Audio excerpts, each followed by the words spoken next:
Big news coming in with Operation Kaveri. It is the operation to rescue stranded Indians from Sudan, where a civil war has currently broken out. Indian Air Force and Indian Navy are leading the rescue operation.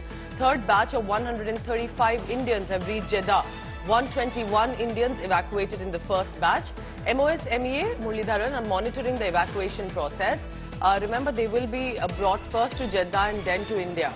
So these are the latest visuals on your screen. Third batch has come. Remember, we are taking help from other countries as well to ensure that there is a safe passage for Indian nationals. And from across the states, we've also been talking specifically to those who were stranded, from those in Karnataka, stranded in right now Sudan, where there's a civil war that's broken out in the Northeast African nation. We know that the Minister of External Affairs, MOS, Mr. V. Muralidharan, is currently ensuring that the operations are being taken care of, supervised by him first hand. So he's there on the ground right now, constantly updating. Third batch has been also cleared.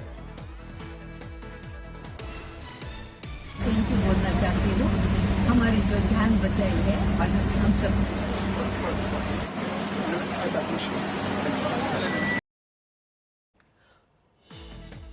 All right, so Indian Air Force and Navy are leading this operation. Let's quickly go across to our Foreign Affairs Editor Geeta Mohan this morning. Geeta, good morning. So it does look like there is at least some hope with the manner in which these rescue operations have started. Give us details. And also we're talking about 4,000 people. So this is in many ways just the beginning.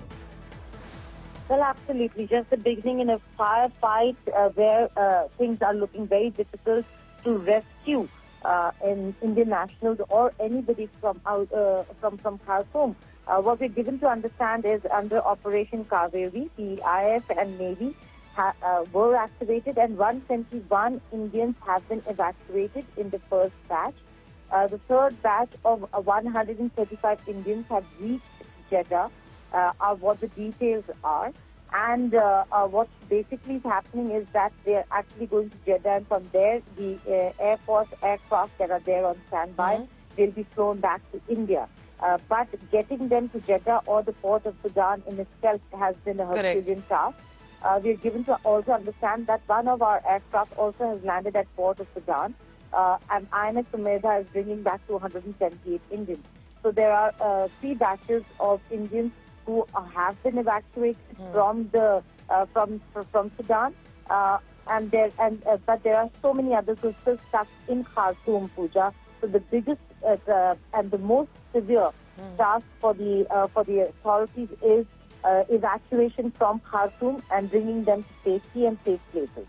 All right, that's very important what she's telling us. Remember, it's not just one location. There are different parts, and in some places, the civil war and the fighting on the streets is very difficult to even move to a location for these Indian citizens to be able to reach to either INS Sumedha, which is being able to bring back Indians, or even the C-130J, which is at Port Sudan. Right now, Geeta Mohan will be tracking all the latest on that. Geeta, thank you very much for now. Listen in to what External Affairs Minister S. Jaishankar had to say.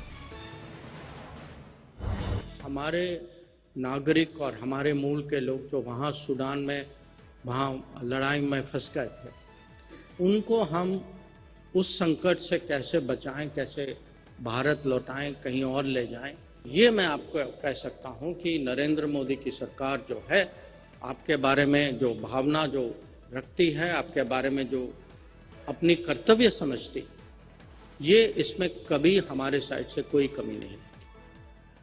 India has called this mega operation as Operation Kaveri, which is in full swing. This is to evacuate Indian citizens from battle-torn Sudan, and it is underway. 270 Indians evacuated so far. Indian Navy's mission-deployed warship INS Sumedha for evacuation of Indians stranded in Sudan. More than 3,000 Indians are stuck in war-torn country of Northeast Africa.